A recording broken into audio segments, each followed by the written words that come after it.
Hello, my name is Johnny Mwingira, founder for the M&E Partners Foundation with 10 years experience in monitoring and evaluation.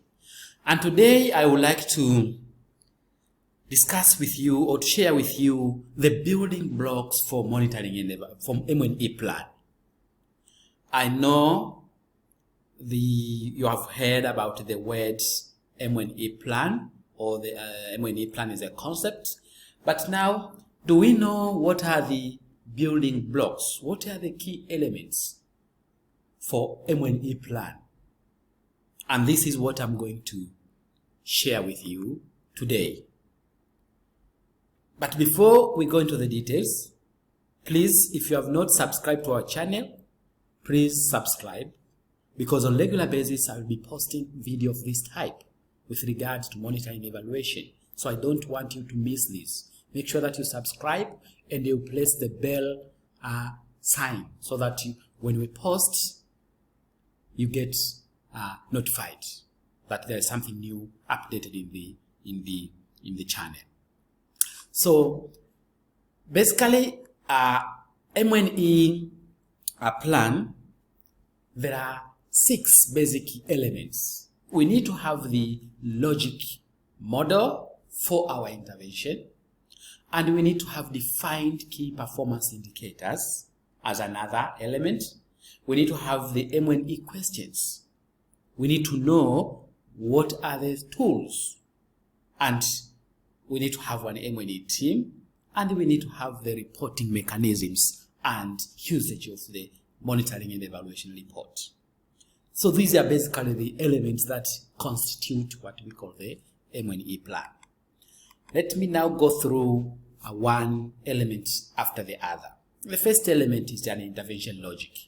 An intervention logic actually is an outcome that have been described and tested through a participatory development of the program logic for the project. Normally during the project development, we prepare what we call the intervention logic. That actually tells us what do we want to achieve and how will we achieve that what we want to achieve. And intervention logic, what are they? Intervention logic, in short, is a systematic visual way to present a summarized understanding of the interventions and how it works. We want in a single diagram or in a single table to understand everyone who is involved in the implementation of the program should understand exactly what is our intervention and how it works to bring about the outcome we want to achieve. That is a simple way of defining what is an intervention logic or a logic model is. And this model now helps the team to articulate the desired long-term change and map what needs to happen for that change to be achieved.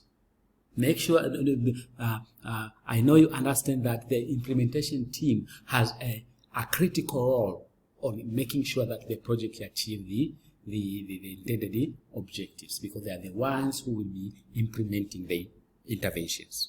So they need to know how, what is our desire to articulate, not just under knowing, articulate, we need this, but what do we need to do so that we achieve this one? That is the reason behind why you need to have an intervention logic in your M&E plan. And this M&E logic could be the theory of change, which is actually a comprehensive and visual description of how and why a desired change is expressed, is expected to happen. Normally, this one is developed at the program level, not at the project. And another logic model, it is a result framework. It's very common in most of the project or most of the strategies. And this actually organizes the results of an intervention into a series of if-then relationship, or we call it causal relationship, or simply we call it a vertical logic. showing how the activities brings about the output, how the output brings about the outcomes, and how the outcome contributes into achievement of the goal. So we say this is a vertical logic. So the best way to present the vertical logic is using the result framework. We have another logical framework which is very common. This one is describing the key features of an intervention. All the key features of an intervention, objectives, indicators, measuring methods, and assumptions. And actually this logic model, logical framework, is the basis for the development of M&E plan. And maybe let me tell you one thing. These models are related. You start with a theory of change. From the theory of change, you develop the result framework. So it means that the theory of change is something general. So many pathways of achieving the desired goal. But then you narrow it down into a result framework. You choose a project, a particular project, then you develop a framework for that particular project, how that project will contribute to the attainment of their goal. And then from the result framework, you extrapolate. You come up with the logical framework, which then describe the key features of the interventions. And then this is the last model. The last logic model is the basis for your M&E plan. So what I want to say here, you cannot prepare an M&E plan if you don't know how to prepare these logic models. Because in the course of preparing an M&E plan, you will be required to develop an M&E logic model. And it's very rare to find strategies having the logic model. In most cases, you have to prepare during the preparation of the M&E plan. That's why I said M&E plan is a document that should be the first document to be prepared before you start before implementing any intervention. Because in the course of preparing the logic, the M&E plan, you will be also validating the approach you are trying to use to achieve your desired objectives. That is the first component. The second element is M&E questions, and this is just information. What information do we need to know about the outcome for monitoring or evaluation? What are the questions they want to answer, and what are their information needed? What information do we need to answer these questions? That is all about the M&E questions. The third element is we need to have defined performance indicators.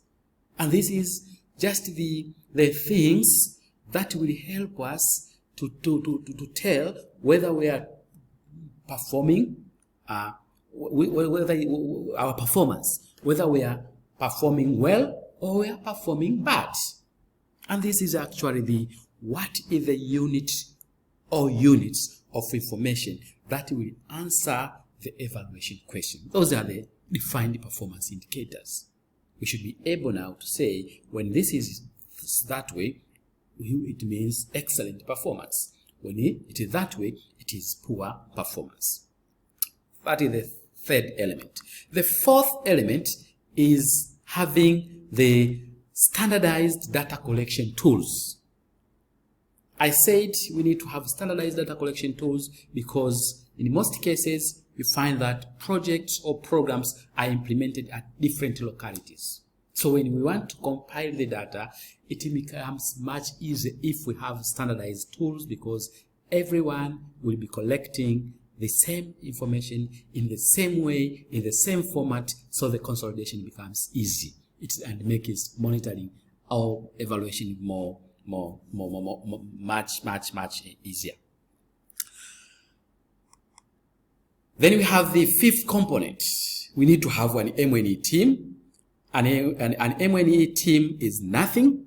It's just a group of people with different specialties working at different local units or localities, but in the same project.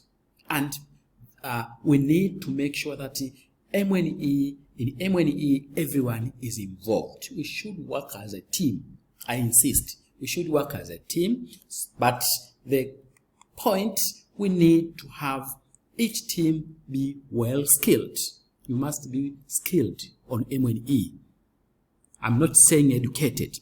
Being education and skills, these are two different things. You might have education, but you have not skills. So in M&E, actually, you need both education and a skill.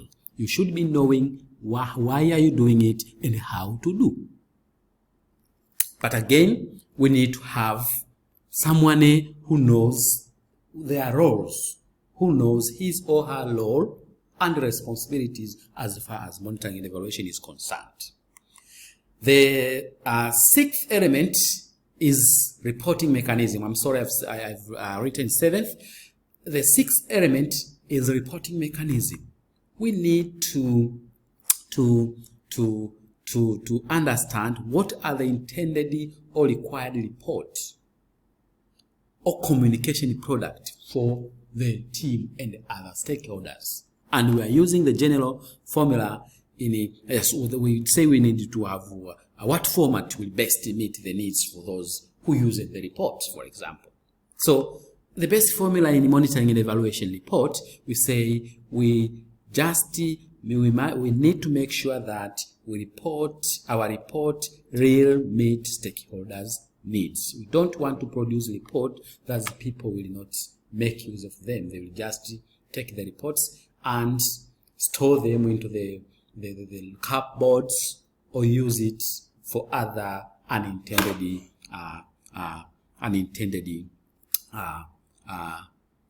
uses. So we need to have a well reporting mechanism. So in a nutshell, these are the key elements for M&E plan. And in the next session, I'll be talking about the structure of an M&E plan, structure of monitoring and evaluation plan. What structure you should use when you are preparing a monitoring and evaluation plan. Please don't forget to subscribe in our channel if you have not subscribed. And if you find this presentation useful, you can share this presentation with your colleagues. Yeah, with those few remarks, I thank you guys. See you next time.